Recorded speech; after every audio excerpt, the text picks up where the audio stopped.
How are you? Good to see you.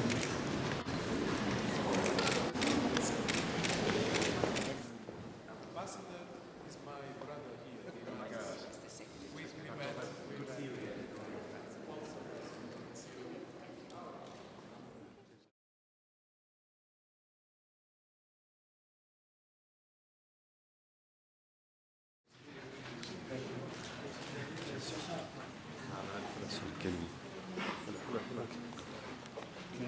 Sorry.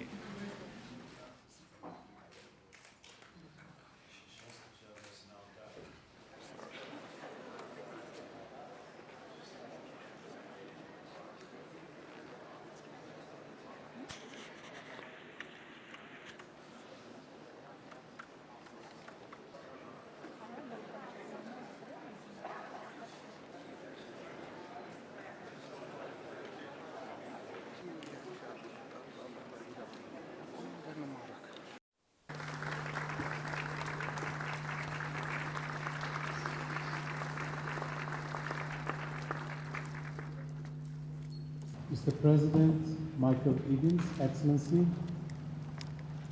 distinguished delegation, including Minister Sherlock, members of the diplomatic community, representatives of the host country, including Ambassador Konji, that has something to do with the history of this house,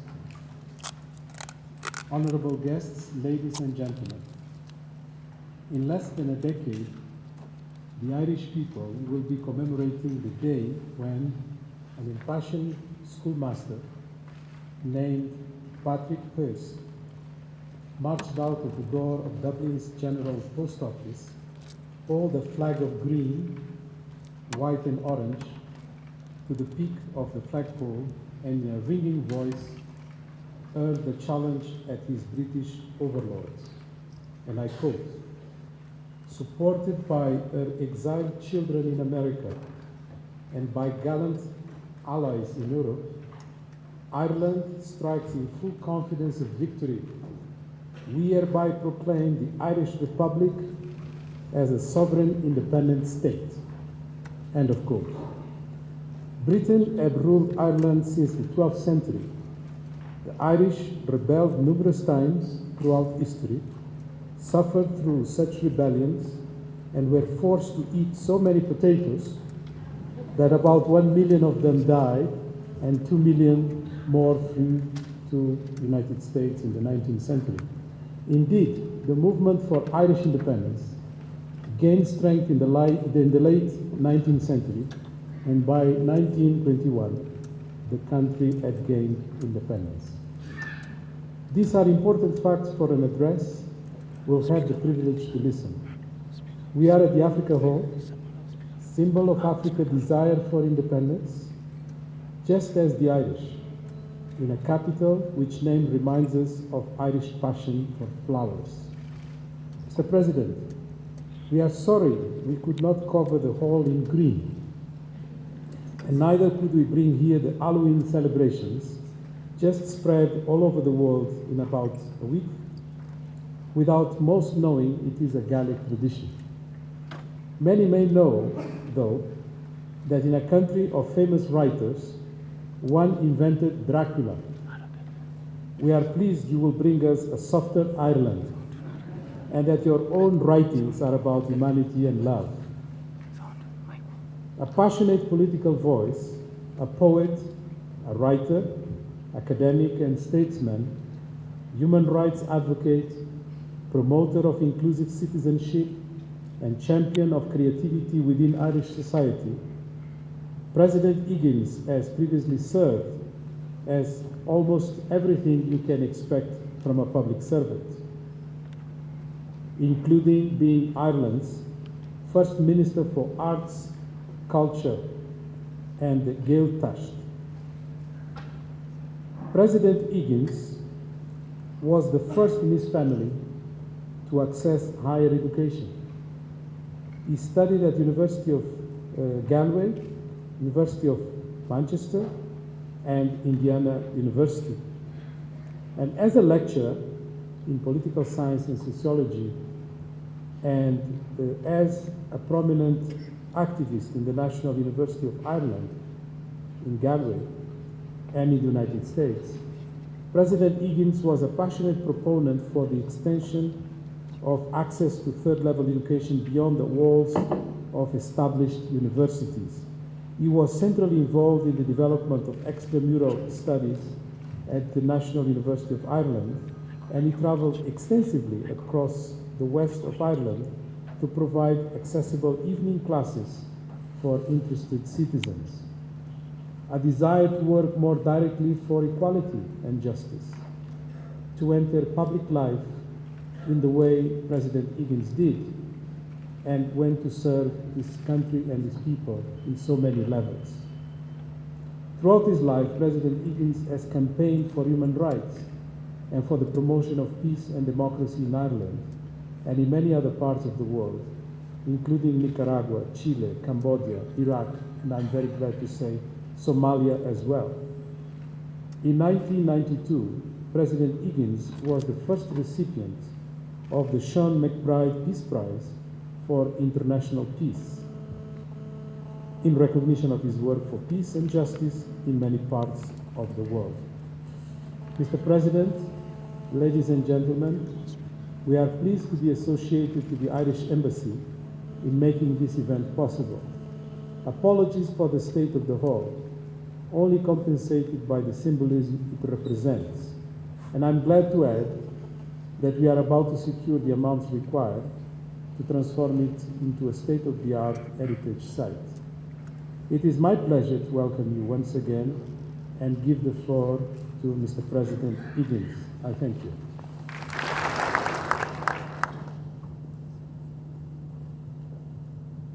Dr. Lopez, Their Excellencies, Honourable Representatives of the Government of the Federal Democratic Republic of Ethiopia, Excellencies, distinguished guests, ladies and gentlemen. And if I may speak in my own ancient language, Agili Kor Fad is Moranochus Ta Aram Vein Shalif, E Hala Mahafrika Kianar Starul, Commission Aknamir Ban Afrika, and Nationaltaha, in Addis Ababa, na Hetoita, Shamadara, Quarter in Africa, Mar Utrone here. And I translate. It is a great pleasure to be here with you all in Africa Hall, the historic headquarters of the United Nations Economic Commission for Africa, here in Addis Ababa, on what is my second visit to Africa as President of Ireland. And may I thank Dr. Lopez.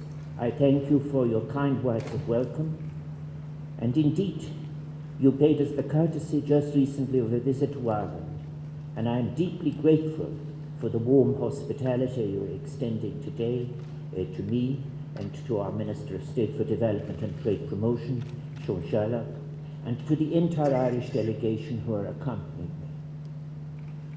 My visit to the Federal Democratic Republic of Ethiopia is the first leg of an African visit which will also include the Republic of Malawi and the Republic of South Africa. The purpose of these visits is to reinforce Ireland's bilateral relations with each of the three countries, but it is also to listen and encounter the new departures underway or being considered by Africans for the future of their people. And it is an opportunity for me as President of Ireland to manifest Ireland's desire to expand and deepen our cooperation with Africa generally, building on our long-standing ties of diplomatic exchanges, missionary activity, development cooperation, and above all else, friendship.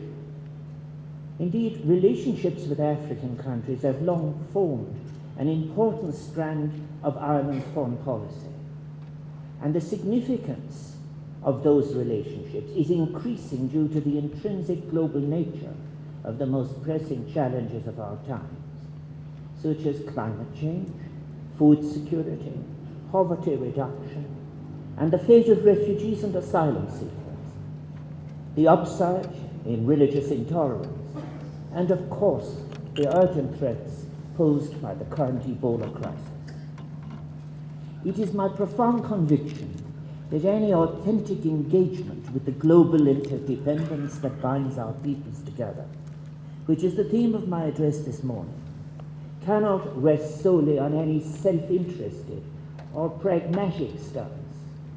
For example, any notion that we, Europeans, must help fix problems beyond our borders, lest the poor, the hungry, the countryless, the vengeful of the world will ultimately break through these borders.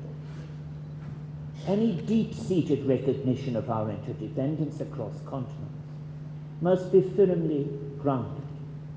I contend that it must be grounded in a shared ethical consciousness, a vision of socioeconomic development that places human flourishing at its heart.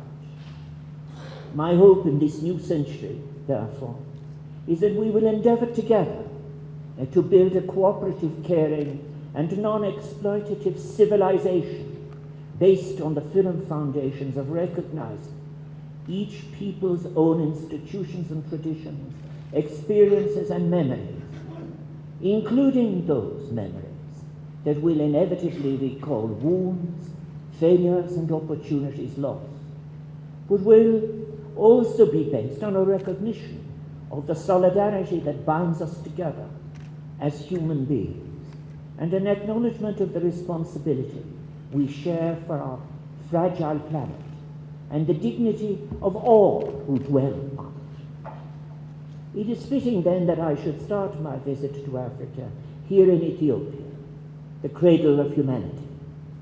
On Sunday, my first appointment in Addis Ababa was at the National Museum to see Australopithecus afarensis, also called Dinknesh, the wondrous one, in her Ethiopian homeland, and better known to many of us as Lucy. This 1.1 meter tall skeleton of a female estimated to have lived 3.2 million years ago symbolizes the debunking of the pseudoscience of 19th century European racial anthropologists and white supremacists.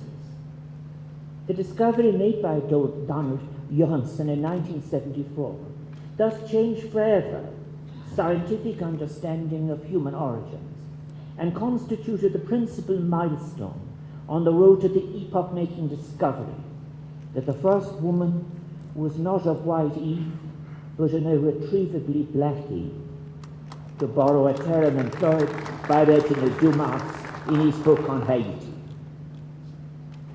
We Irish people were never, of course, proud proponents of racial supremacy theories, and indeed, as Dr. Lopez has said, over the course of our history, we were more often than not on the receiving end of such, the victims of imperial notions of racial difference and superiority from the 17th century onwards in particular, when a stereotypical package of attributes was directed at our people with the purpose of justifying the superiority of the colonizer's civilization over the colonized. And this perhaps suggests, in a way, it is a partial explanation of why the Irish can be prone to identify so quickly, in sympathy and imagination, with those people who strive for their freedom, for their dignity. Indeed, Ireland's national history and your own national histories in Africa, however distinct they may be, are ones that chime. And why, in your recollections, I understand too, we hear echoes of our own past. We indeed, as Dr. Lopez has said, we Irish experience, in addition to the scourges of colonization, that of hunger, the terror of the hungry grass, as Irish poet Donna MacDonagh put it. It is no surprise then that our memories of those terrible events of the Irish 19th century famine, on Gortamore in our own language, the Great Hunger, the year of the potato failure, for we have found it very difficult even to put a name on it. And we recall that and those dark years and the massive emigration that followed. And they inform Ireland's enduring commitment to development cooperation with ethics with its African partners. In the 20th century, the Irish people also, as you have heard, had to struggle for independence. And we endured the subsequent harrowing destabilization of civil war. Thus, the memory of our emancipatory struggles continues today to inform our outlook on the world, our interpretation of the narratives and projects of others, the vindication of the dignity and freedom of individuals and the peoples of other nations, the importance of justice and compassion. These are there in the bedrock of our values as a nation, and we know too how difficult it is to secure or vindicate those values that might have motivated a struggle for independence in a post-independence experience. Ireland's emancipatory struggles have drawn always from an internationalism that remains important to us today. One of the figures of the struggle for Irish freedom was Roger Casement, who was a diplomat in the British Foreign Office, dedicated much effort to investigating the brutal and dehumanizing effects of colonial rule in what was called the Belgian Congo at the turn of the 20th century. And that was at a time when few questioned the righteousness of European colonial empires. And in Casement's work, we can find the seeds of the contemporary language of universal human rights, a defense of the fundamental equality and dignity of all human beings, regardless of color, gender, race, or creed. And then as to human labor itself, his writings also contain a strong call to adhere to the development of humane working and living conditions for the people. Roger Casement's rejection of colonialism, his revulsion at its practices, brought to an extreme in a continent like Africa, led him to embrace the path of the Irish National Revolution and, of course, ultimately to his death. And at his trial for treason in front of a British court, he said, "Self-government is our right, a thing born in us at birth, a thing no more to be doled out to us or withheld from us by another people than the right to life itself." I think of Roger Casement and many men and women like him whenever I read the opening lines of the solemn charter adopted at the opening summit of the Organization of African Unity, the OAU, which half a century later invoked, I quote, "the inalienable right of all people to control their own destiny."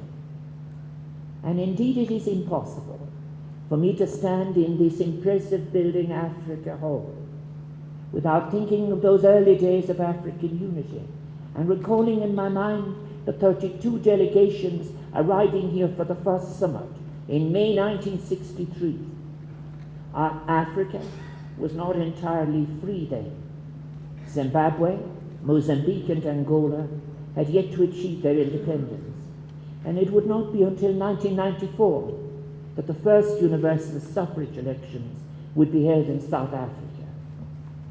Back in 1963, the leaders of newly independent countries saw the need for multilateral institutions to promote understanding and solidarity between the peoples of Africa.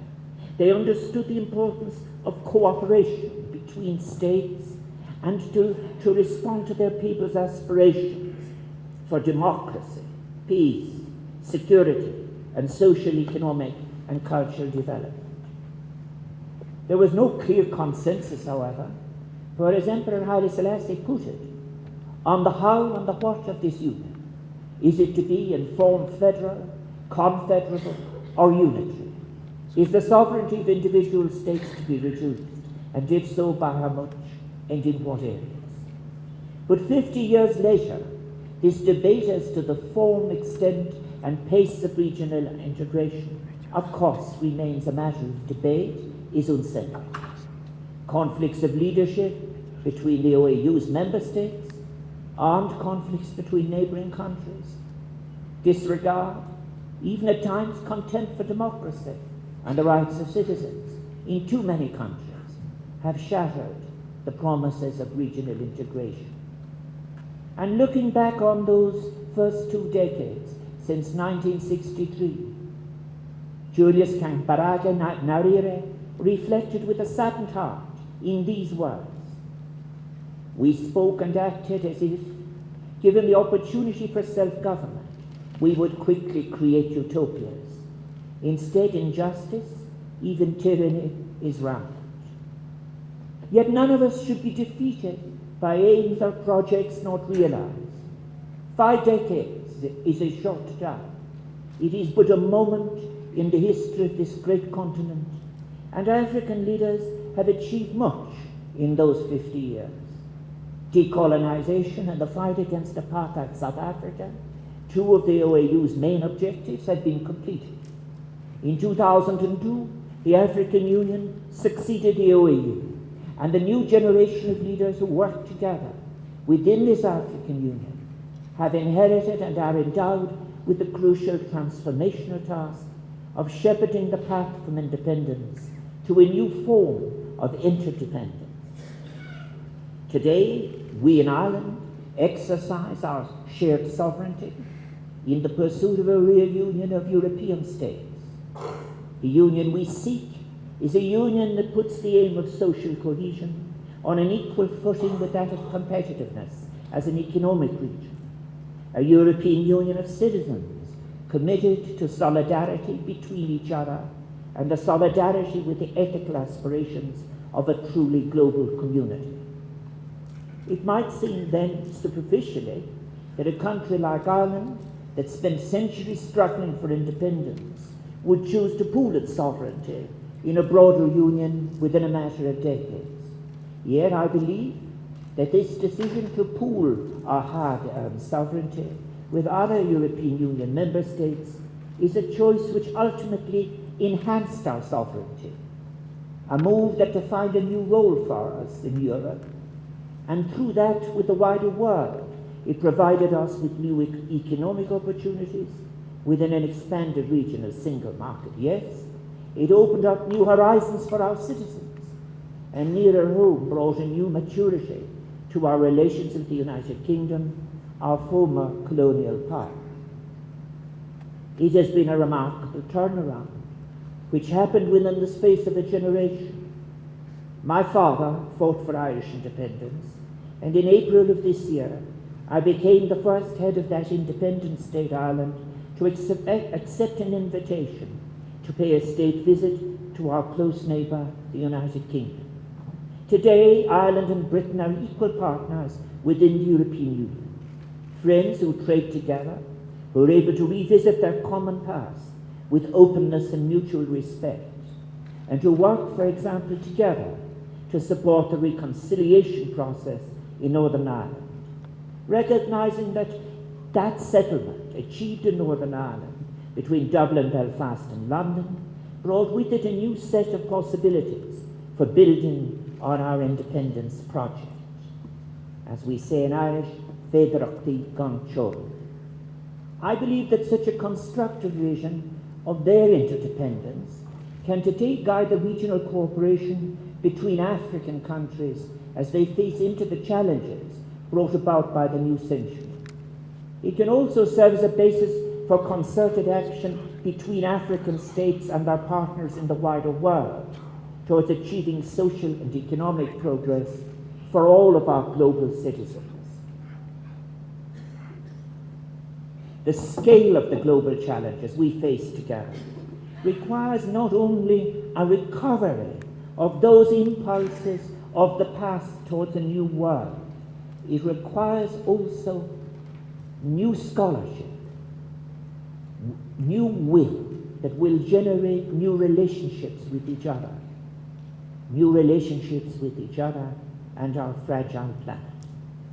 For over the last couple of decades, the world has undergone a reorganization that gave supremacy to dangerous notions as to the efficiency and sustainability of the self-regulated market, and that led to a shrinking of state action. This shift was underpinned by a very narrow scholarship that in turn generated models of economics which became hegemonic, one single way. The global financial meltdown of 2008 has revealed an enormous institutional and regulatory void in coordinating and governing markets so that they might operate for the common good. And from these failed paradigms, we must now shake free. It is important that we reaffirm strongly today the significance of multilateral institutions such as the United Nations and of regional organizations such as the European Union and the African Union in safeguarding the needs and expectations not just of their representative member states, but above all of the citizens. And if this is to happen, it is important that our young people have the opportunity for a pluralist education. That is their right, a pluralist education that enables critical scholarship and that will serve as a basis for a diverse range of policy options that will usher in this new world. Dear friends, the last 50 years, they might have passed like the blink of an eye for Lucy, but for the peoples of Africa, they've been of fundamental importance. Africa's growth performance has improved dramatically since the year 2000, and this has been underpinned by a number of factors, such as the commitment to peaceful democratic elections in ever more countries, strengthening domestic demand associated with rising incomes and urbanization, increased public spending, particularly on infrastructure, intensification of trade and investment ties with emerging economies, and for some countries, abundant harvests. Yet we must never forget that the origin of cities itself is located in the rural surplus in their hinterland, that is the source of the city in history. Today, Africa is at a crucial juncture of its development. The discourse has moved on from war and disadvantage to debates about vindicating human rights and the nature of citizenship in culturally diverse settings. As Leopold Sédar Senghor put it, Africa is not an idea, it is a knot of realities. Realities that can be shaped in order to deliver human progress and sustainable development. And African leaders working together within the African Union, civil servants and organizations such as this Economic Commission for Africa, civil society activists across the continents, are wisely taking note of the lessons that can be drawn from the hegemonic models of a recent economics that has failed, both here and in our countries, and in that they are wise. They are wise in endeavoring to produce their own forms of thinking, new forms of thinking, humanely derived, generating alternative models of development that are socially, culturally, and ethically grounded. The evolving global order of this 21st century thus presents Africans with many opportunities, and of course also with challenges, but ones which, if they are met with effective and concerted policies at the regional and global level, can lead to positive socio-economic transformation, a transformation we need at global level. The first of these challenges remains, in my view, that of food security. And indeed the continent's population, as it is expected to double from just over 1 billion to over 2 billion people by 2050. And the most fundamental task of finding appropriate ways to feed such an expanding population is of course rendered ever more critical in this century by the additional and largely uncharted problems posed by climate change. The issue of food security concerns all of our countries. And crucially, in facing this issue, it is important to consider and make a reflection on the practices of those interests who are involved in the global infrastructure of, for example, commodity trading. Commodity trading that is governed by powerful global financial markets. And the question of deciding if speculation on food commodities is an acceptable practice is a moral question, I believe. One whose resolution cannot be led by the whims of the market. It must rather be the object of multilateral regulation based on a shared ethical consciousness of the special status of farming and food products upon which hinges the survival of so many in so many nations. My friend Professor Howard Stein, who contributed to the recent 2014 UNECA Annual Economic Report on Industrial Policy, convincingly argued in a 2012 paper he presented at a conference at Trinity College Dublin. He argued against speculation on food commodities as follows. Commodity markets are being driven not by fundamentals of producers and end users, but by other factors. Among other things, commodities are seen as good hedge when the value of the dollar falls, which lowers the value of global commodities in non-dollar terms. In 2011, for example, it is estimated that 61% of the wheat futures market was held by speculators, compared to only 12% in the mid-90s, prior to the deregulation which was swept across our world. And while African commodity exporting economies may have benefited greatly from recent sustained increases in the price of some primary commodities, I believe that it is timely and important to ask if such rents can be relied upon as an enduring engine of growth and development. How can African countries and our partners beyond Africa tackle the power of financial agents who have become such key players in driving speculation and fluctuations in commodity markets?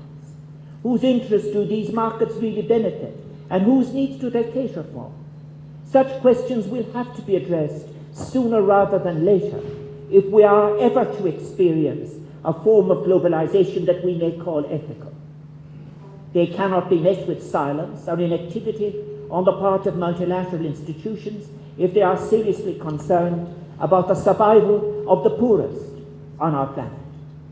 And as one explores the relations between agriculture, food, and security, the triptych chosen by the African Union as its theme for 2014, the question of access to land emerges as a pivotal issue, not least because of its vital relevance to the survival of the poorest in Africa's rural areas.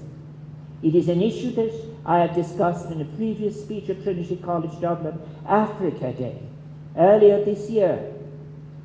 I said I think it will be a theme to which I will return when I speak at Lilongwe University of Agriculture and Natural Resources in Malawi next week. But I believe that it deserves just a mention this morning as we reflect upon the challenges facing contemporary Africa. I would like to avail of this occasion to salute the United Nations decision to declare 2014 the International Year of Family Farming. The need to relocate family farming at the center of African national agendas, including trade policies, is all the more pressing in light of the scale of the current phenomenon of land grabbing, whereby large swathes of the countryside that are considered idle are being sold or transferred through long-term leases to usually foreign investors. There is no question that the demographic challenge, in particular, the need to provide for growing demand for the continent's mushrooming cities, does indeed call for a proactive policy response. Yes, it is a concern that must be expressed. Are those massive transfers of land organized in the name of the modernization of African agriculture, and also sometimes quoted as more efficient food production strategies, to be pursued at the expense of the food security of the local farming populations? It is my belief that if supported by appropriate policies at local, regional, and global level, new models can proliferate beyond or as an alternative to the expansion of large plantations. And as we reflect on the future of African farming finally, it is perhaps appropriate to critically consider just one example, the model of Peruvian economist Hernando de Soto, his model of land parcelization, which has mesmerized so many policymakers over the last few decades. Indeed, Dr. de Soto's approach appears particularly problematic from the point of view of rural common property resources, resources that are shared, which have fluid boundaries and which are required to be continuously adapted to fit people's social needs. Ones that are rarely exclusive to one person, but involve instead multiple layers of relative rights that make the philosophical consumption that we have in our nature an urge to cooperate that is stronger than the urge to put the stamp of personal property on resources that are shared. But uncritical acceptance of such a model, as that of Dr. De Soto, is capable of visiting the most devastating consequences on rural families. And what strikes me most is the intellectual blind spot in his conception. His formal property has as its main characteristic the assumption that of individual conception, that of individual private ownership. Its primary function is the generation of capital through its use as potential collateral for loans from private institutions. Other functions, long lodged in African history, such as the significance of land for the social continuity of groups, for ideas of kinship and descendancy, for intergenerational solidarity, are ignored. Not only in this instance, but more generally, I suggest, we must urgently seek alternatives to the reductive, narrow imagination of mainstream models of development such as De Soto's. Land tenure has been the subject of too many disastrous experiments in engineering, both physical and social. It is now time, I believe, for us to turn to Africans to imagine and craft inclusive agricultural development policies for Africans of not only existing but future generations. Models that are grounded in a recognition of the need to feed an expanding regional population while also taking care of a fragile and exhaustible natural environment, and taking on board the heritage, the vast heritage of indigenous wisdom and the wealth of practices and conceptions that have connected people to their land. A profusion of ideas and projects are already underway, and many alternative models are indeed being developed across Africa, which accommodate the complex nature of rights in many rural contexts, such as, for example, the concept of adverse possession as it is being elaborated in South Africa. Interestingly, many of these projects are underpinned by a vision of rights as being communal as well as individual. And in his own time, Julius Nyerere had a keen sense of the tension between individual and collective conceptions of rights, and the need to find the right balance between the two. And in his words, in a speech he gave in 1960, he said, "Having come into contact with a civilization which has overemphasized the freedom of the individual, we are in fact faced with one of the big problems of Africa and the modern world. Our problem is just this: how to get the benefits of European society, benefits that have been brought about by an organization based upon the individual, and yet retain Africans' own structure of society, in which the individual is a member of a kind of fellowship. Community solidarity, of course, is present in a myriad of forms in contemporary Africa, and Ireland is proud to support, for example, Ethiopia's Productive Safety Nets program, which encourages members of local communities to give of their time and labour for a set number of days in support of public works, the public world. And whether we call it Ubuntu, Umuganda, Harambe, Gebo, or more prosaically, the Productive Safety Nets program, there are so many ancient and modern expressions of cooperation and interdependence across this continent that point towards a different way of living and a different way of viewing the world around us.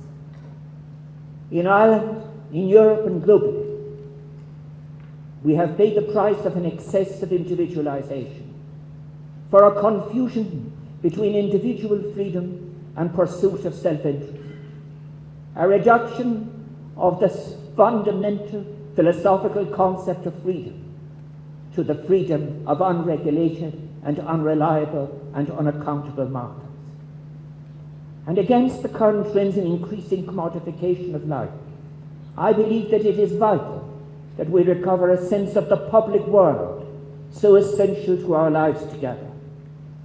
Ladies and gentlemen, Today, this public world is also threatened by the upsurge of intolerance here in Africa and beyond.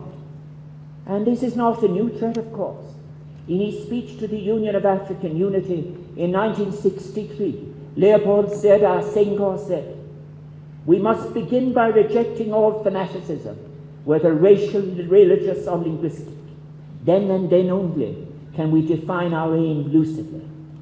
The scale of the contemporary challenge is reflected in the presence on African soil of so many soldiers from the rest of the world who are engaged in seeking to prevent hotbeds of conflict from emerging or escalating, conflicts often fueled, indeed, by the misuse of resources. Many of these conflicts thrive on poverty and a new geography of inequalities, which sees the path of prosperous African centres, many of them connected to the maritime trade routes of our contemporary globalization, diverge from that of interior regions, which descend to being enclaves of misery and revolt, enclaves that are plagued by unemployment and lack of opportunity. Here, as in Europe, we know how unemployment, and in particular endemic youth unemployment, can feed rancor and frustration. Ireland has one of the youngest populations in Europe, but of course this continent's population is incomparably younger.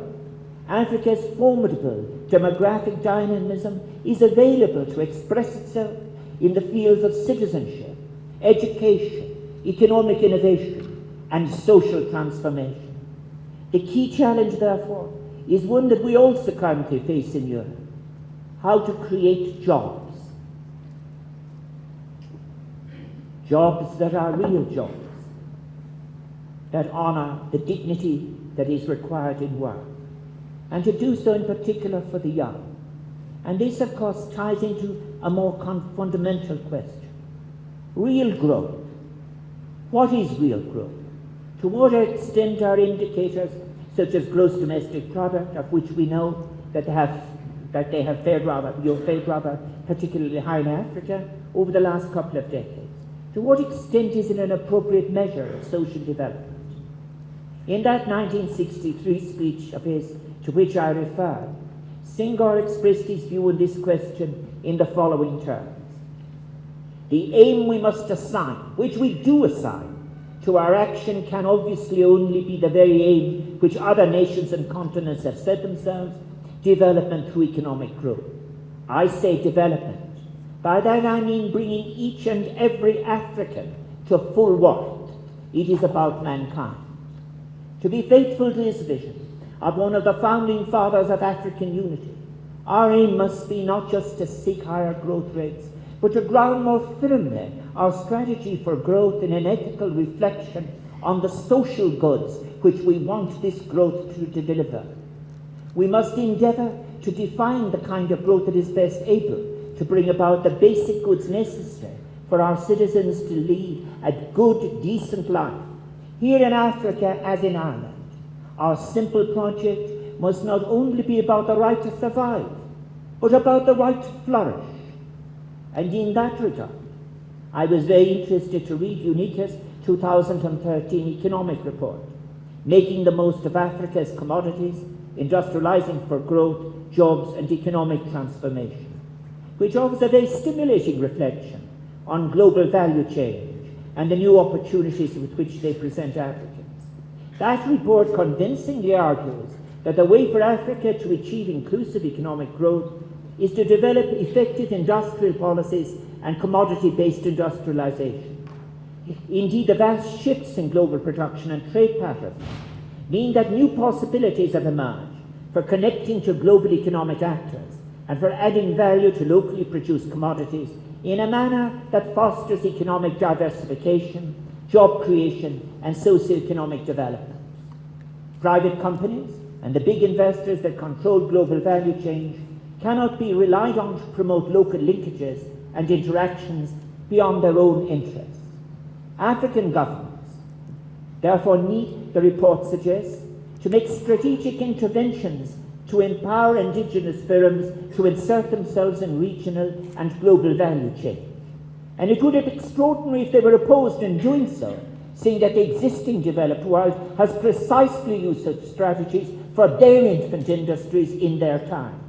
And this report also asserts the benefits of regional cooperation and the need to develop regional markets, which may initially be less demanding, and thus allow local firms opportunities to build the production capabilities required to move up into more competitive global change. To some extent, one could say that the ability of the Irish government to strategically insert the Irish economy in emerging global value chains from the mid-1990s onwards, coupled with access to the single European market, are factors which underpinned Ireland's healthy economic development before our economy was engulfed in a credit-led speculative property bubble. An aberration in what I would suggest was a real economic development.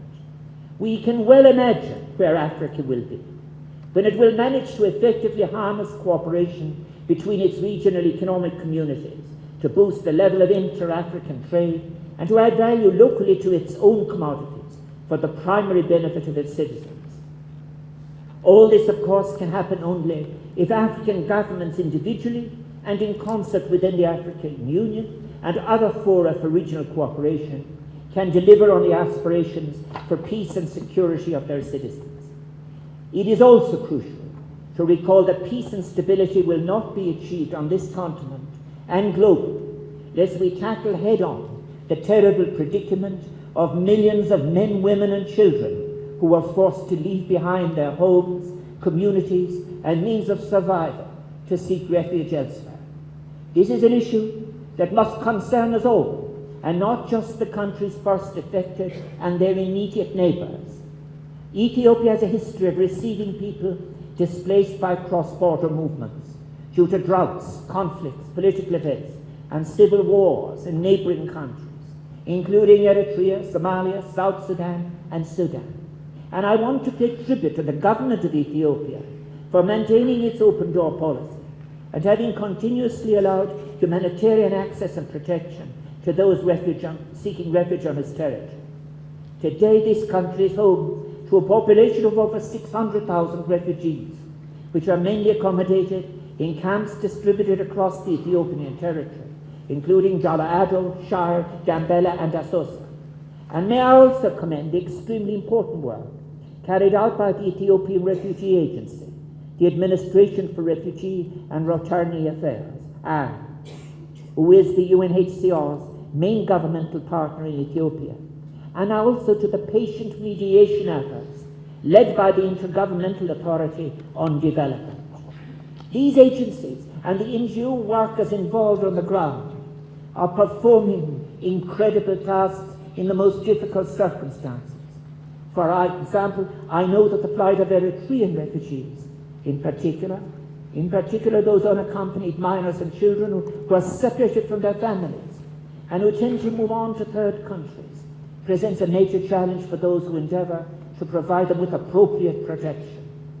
Yesterday I travelled to Gambela, where I met many amazing people. First and foremost, the refugees themselves. It is they who are bearing the worst of the consequences of the ongoing conflict in South Sudan. They are doing so with stoicism. But I was moved and worried to see it might also be with fatalism. But they are doing so with dignity and courage.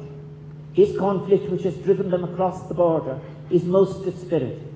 After all that has been involved in bringing the world's newest state into being, the people who expected so much from their own independence have frankly been let down.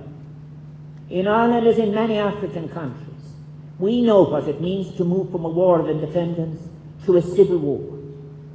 Our own war of independence was followed immediately by a bitter civil war, which sapped much of our energy and talents, and for years, even generations. My own country's history, and sadly the war in South Sudan today, remind us that achieving independence is far from being the end of the journey. The requirements of democracy, the need to accommodate the rights of minorities, are challenges that are even more demanding, and we must all do our best to support all those efforts that are seeking a sustainable peace process in South Sudan. Faced with the enormous scale of the refugee problem, Globally, Europe cannot be content with its current management of migration flows. We should never forget that European countries developed themselves in previous centuries by sending millions of their own people to other continents.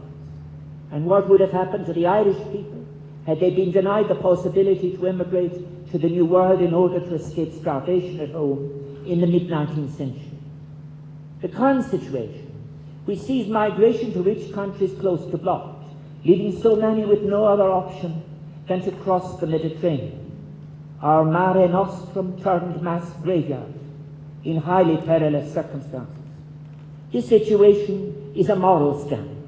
There can be no resolution to this defining issue of our times without a sharing of responsibilities, instead of what Pope Francis has described as the current globalization of indifference. Finally, the most immediate challenge to the stability of this continent is, of course, the Ebola crisis, which is devastating parts of West Africa. I am, like everybody here, horrified by the tragic loss of life. And on behalf of the Irish people, I want to pay tribute to the courageous health workers, doctors and nurses who have responded and who I know will respond, and who are battling to contain the virus. But we must do more. We must do more, for example, to support the efforts of the African Union's support to Ebola outbreak in West Africa. I know, Dr. Lopez, that you have just returned from the region, having visited the worst affected areas with the United Nations Secretary General Ban Ki-moon and the chairperson of the African Union, Dr. Zuma. The focus you are applying to finding solutions to this terrible crisis is appreciated far and wide, beyond the region and beyond the continent. We should all be ready to work with you to find the answers the afflicted countries need, for it is essential that every possible effort is put in place to get a grip with the virus before it threatens the prosperity that Africa has begun to enjoy over the last few decades. We should recognize very clearly that Ebola is a disease that thrives on poverty. Indeed, the conditions that facilitate the tragic spread of the disease are underpinned by poor health services, migration from rural areas that are unable to sustain the livelihoods of an expanding population, which in turn feeds anarchic urban development and overcrowded housing conditions in so many quarters of Africa's booming cities. South Africans sometimes talk of what they call Ubuntu, a concept which describes our interconnectedness with other human beings, our communities, our environment, the wider world, future generations. This is not a moment to succumb to fear and an instinct for any self-preservation which would put at risk the great hopes, the economic and social progress that has been underway for over a decade across the African continent. This is a moment when we need to embrace a local, regional and global Ubuntu, a moment to show solidarity between Africans and with Africans. Ladies and gentlemen, the various challenges I have mentioned all have economic, social, political, cultural and moral ramifications. Tackling them requires a collective effort, not just from Africans but from the rest of the world too. The taking of a freedom to imagine new models of social, economic and cultural development for our shared future. By this time next year, the world's leaders will have adopted a new set of global development goals. The United Nations have appointed Ireland and Kenya to co-facilitate the international negotiations on the new global development agenda.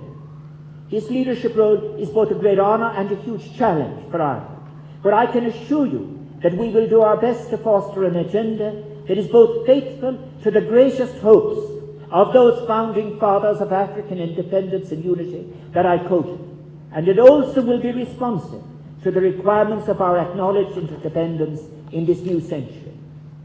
As we say in Irish, Marfuckle Spear, to conclude, the characters staring at us from Afawak, Tekle, Stainglass, Triptych and Hakene, the total liberation of Africa. That work that overlooks the staircase behind you reminds us of the spirit which animated the founding fathers 50 years ago. Ramatullahi, the leading character in Mariana Baz so long a letter, is another powerful voice who recalls for us the excitement of those years of liberation. Let me quote her words. It was the privilege of our generation to be the link between two periods in our history, one of domination, the other of independence. We remained young and efficient, for we were the messengers of a new design. Now it is the privilege of another generation to be the link between two periods in our shared history. I like to think of them all, past and present, as pilgrims, with each pilgrimage representing a different chapter in the story of a continent on the move. As this new generation takes on the mantle of transformation and change, my hope is that they retain the utopian, emancipatory charge of a Verteclis work of art, while perhaps discarding the word total from its title, which is too redolent of the darkest passions of the 20th century. Indeed, in our interconnected and complicated world, cooperation, the pooling of resources, a recognition of our interdependence, offer so much more secure and fruitful grounds for our mutual relations than any absolutist version of sovereignty. In the decades to come, then, Africans are invited to find a singular voice, a voice of freedom, but also a voice of fidelity to their rich history and traditions. In the very long term, in the multi-secular temporal horizon, which is that of Lucy, we are all but migrants in time and space, transient travelers who must do our best to pass on to the next generations a hospitable ground on which they might flourish. Thank you.